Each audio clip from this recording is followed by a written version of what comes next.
eu vou falar sobre as novelas de cavalaria ou romances de cavalaria, que foram grandes narrativas de parte anônima, né, anônima, que tratavam de grandes heróis, sejam reais ou míticos, e esses heróis, eles lutavam em nome de Cristo, né, e em nome da supremacia da Igreja Católica, né, eles buscavam a supremacia da Igreja Católica. E essas narrativas, elas foram traduzidas por franceses ou ingleses, né? Agora, esse gênero literário, ele foi escrito em prosa e ele fez muito sucesso na Europa medieval, onde ele continha, né, muitas aventuras e romances. E o ápice dele, o auge desse gênero literário, foi entre o fim do século XV e o início do século XVII, que foi foi a fase inicial do trovadorismo. As novelas de cavalaria mais conhecidas são as que trazem um tema que é a busca pelo Santo Graal, né, que nem as lendas do Rei Arthur. Ela é composta por histórias, né, onde contém vários feitos heróicos e grandes batalhas. E segundo alguns pesquisas, né, as novelas de cavalaria, elas podem ter um vínculo com as canções de gesta. Nesse contexto místico e a realidade histórica cavalheiresca também, né, acabam que trazendo um ar medieval para aquela época. E o contexto, né, que possibilitou todo aquele desenvolvimento da ficção, né, fez com que os textos cavalheirescos se apropriassem da história que aconteceu para criar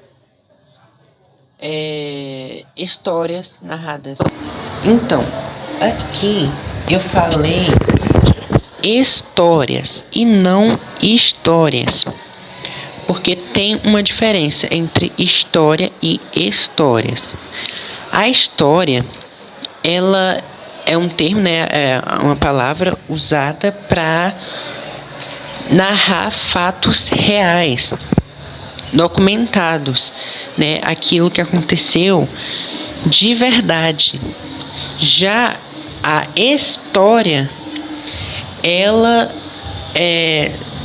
serve, né, para narração de ficção e fatos imaginários. Então, eu me referi às narrativas cavalheirescas como histórias porque as novelas de cavalaria, elas têm muito essa ligação com o mundo fictício, né? Enfrentavam monstros e etc. Então são histórias. As narrativas cavalheirescas são histórias narradas por causa dessa ligação com o mundo fictício. Então, esse gênero literário que aconteceu durante o trovadorismo e o humanismo, né, na Idade Média, surgiu na França e na Inglaterra, né, no século X e XV. As novelas de cavalaria, elas são derivadas das canções de gestas e dos poemas épicos, vindo da poesia medieval. E por elas serem muito longas, elas acabaram que foram sendo escritas em prosa. As novelas de cavalaria, elas tiveram presença muito forte na França e na Inglaterra, e elas também foram popularizadas na Espanha, Itália e em Portugal. São narrativas típicas do período medieval e que são divididas em capítulos, né? E a principal característica são os relatos fantásticos dos destemidos, leais e honrados heróis errantes medievais. que enfrentavam diversas batalhas, né? Lutavam em várias batalhas e sem deixar o amor de lado, né, por as donzelas deles, né? A principal missão deles era trazer a justiça no mundo e conseguir glória. Enfrentavam vários monstros, né? Entravam em batalhas, prendiam reis injustos, né? E no final da história sempre acabava de forma trágica. Nessas aventuras, o herói medieval ele lutava em prol do cristianismo. Então vai ter, né, combate contra ladrões, muçulmanos, né? E acaba que acumula vários episódios, né, diversos episódios de enfrentamentos contra os rivais, né, muçulmanos, os vilões. Mas também tem, né, vai haver histórias de romances. As novelas de cavalaria, traduzidas do francês, né, vieram da França para Portugal e foram traduzidas, chegaram em Portugal no século XIII. E por causa das condições de Portugal, do funcionamento do sistema de Portugal, acabou que circulando só entre a nobreza e a fidalguia. E não tem, naquela época, nenhuma novela ou herói português. Dos 3 ciclos que agrupam as novelas de cavalaria, né, que englobam o herói central e a ligação dos fatos, só a matéria da Bretanha, né, que é o ciclo bretão ou arturiano, que teve mais popularidade em Portugal, né, fazendo com que criasse a grande obra literária lusa medieval, né, que traduzido do francês A Demanda do Santo Graal, né, que o grande romance da busca, né, demanda do cálice sagrado, Santo Graal, que continha as últimas gotas de sangue de Jesus Cristo depois que ele foi crucificado e que foram recolhidas na taça que ele se serviu na última ceia e que só um homem de pureza angelical poderia encontrar. O conteúdo medieval ele vai variar de acordo com cada escritor. A maioria repete a temática histórica e lendária, né, que nem a especulação do Santo Graal. Mas por mais que a maioria seguissem a teoria cristã de que o Graal fosse o cálice, cada um abordava o assunto, né, da sua maneira. Para uns, o cálice era redondo e simples, para outros era um objeto luxuoso e para outros era algo divino e intocável. E hoje, né, tem a hipótese de que o Graal não tenha sido um objeto, e sim uma pessoa, né, segundo o romance O Código da Vinci. As novelas de cavalaria que contam a história do rei Carlos Magno no ciclo carolíngio têm o mesmo caráter religioso e bélico. As novelas de cavalaria, elas estão entre as mais conhecidas, né, das manifestações literárias. E a prosa medieval, ela engloba modalidades de texto que também foram importantes para o trovadorismo, né, como os cronicões, os livros de linhagem e as novelas de cavalaria. Se tivesse um ranking das produções literárias trovadorescas, as novelas de cavalaria ficariam em segundo, depois da música. As novelas elas têm uma estrutura simples, porém múltipla, né? Elas falam de viagens a cavalo e aventuras, né? Então, por ter uma estrutura simples, acaba que precisa de repetição com múltiplas variações. Oi, bom dia. Meu nome é Kessia e eu vou falar sobre algumas das características das novelas de cavalaria. As novelas de cavalaria, elas podem ser divididas em 3. E uma delas é o ciclo de Britão ou de Arturino, onde o rei Arthur ele é o centro da narrativa, ele é o centro daquela época, na verdade, né? Em Portugal existe uma representação mais fácil de especificar e de retratar esse período, que é o de Almeida Garrett. Ele usa alguns nomes da tradição desse período, né? Como Valdevino, Beltrão, Alda, entre outros. O herói do ciclo de Carlos Magno e seus 12 pares de França na luta contra os árabes e saxões. O ciclo de Carolígio, dando Carlos Magno, os seus cavaleiros são as figuras centrais da narrativa, assim como no ciclo de Beltrão ou Arturino, o rei Arthur ele é o centro daquilo tudo que está acontecendo.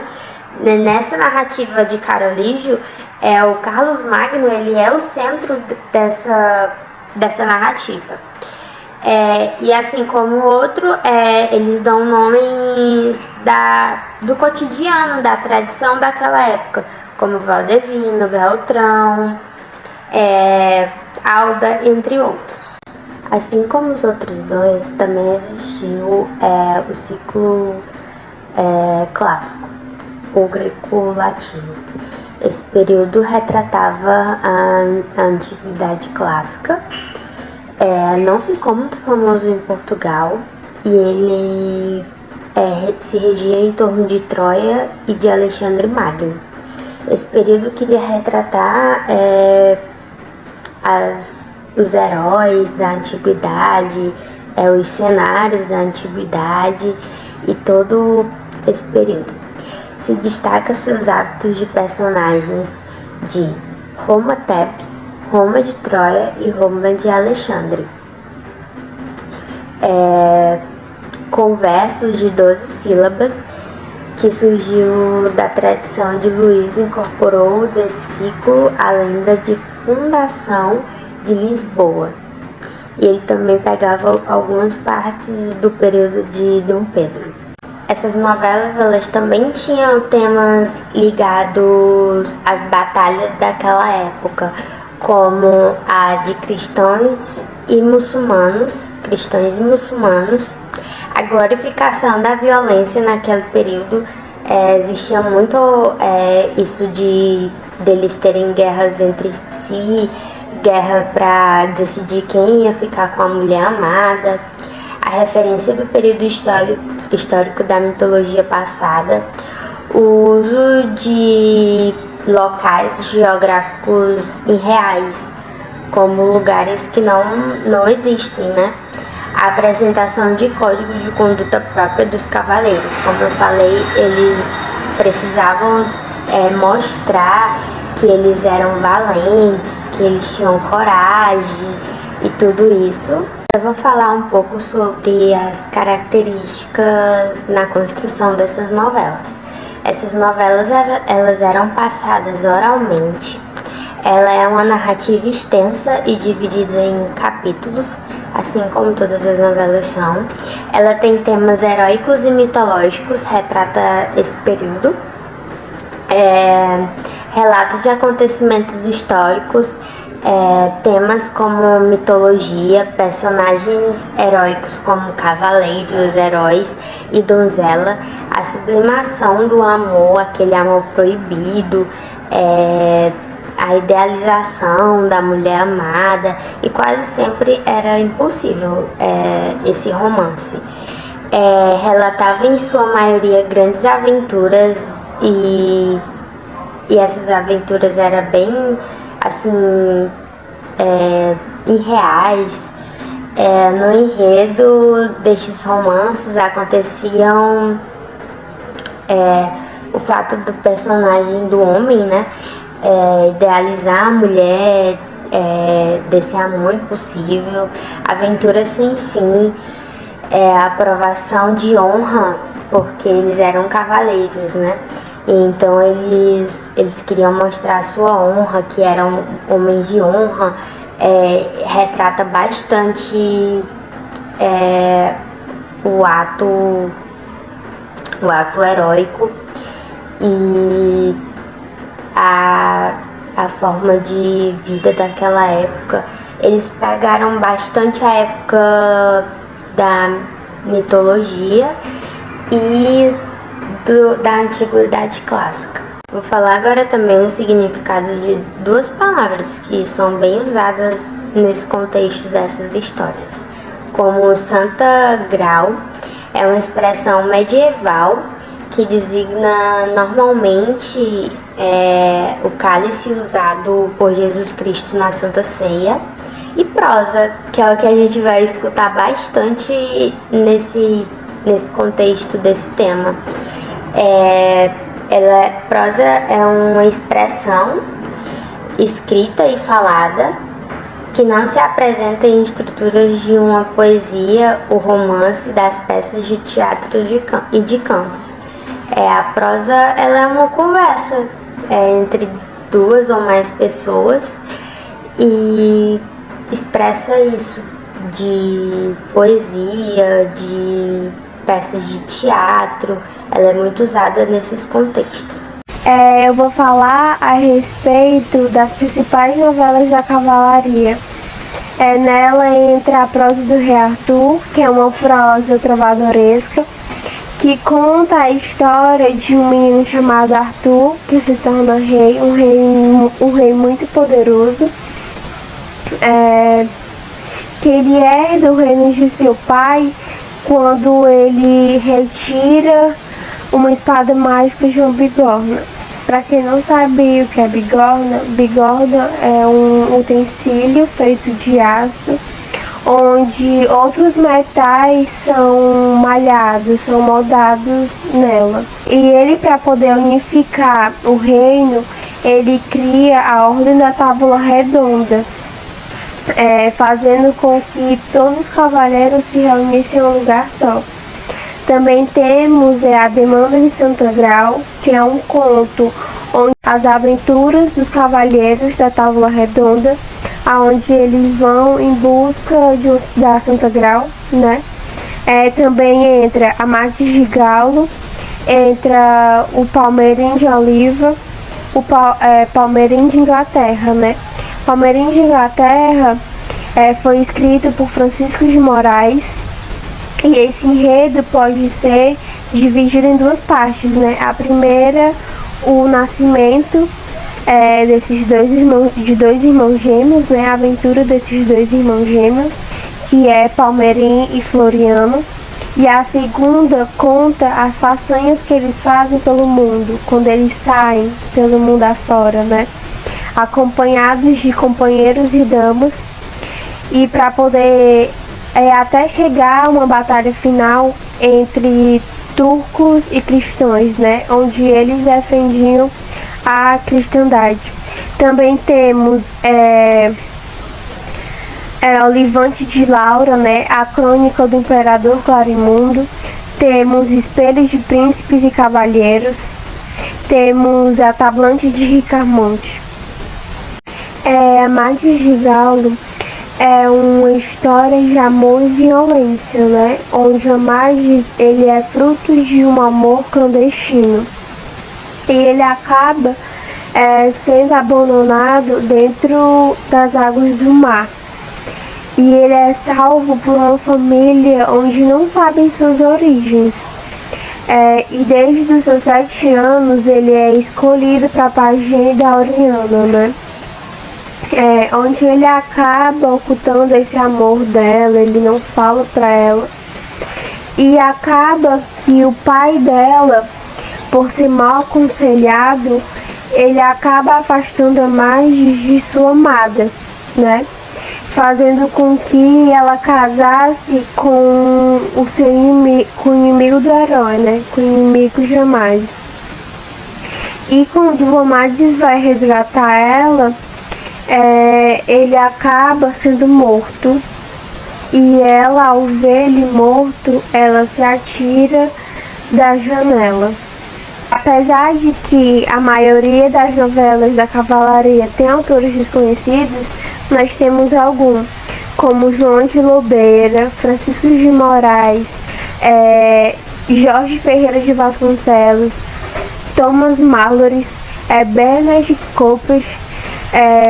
Falar sobre Don Quixote, onde é redigida pelo escritor espanhol Miguel de Cervantes, né? Don Quixote é um romance inspirado nas novelas da cavalaria, né? Onde ele inaugura o romance moderno. Ele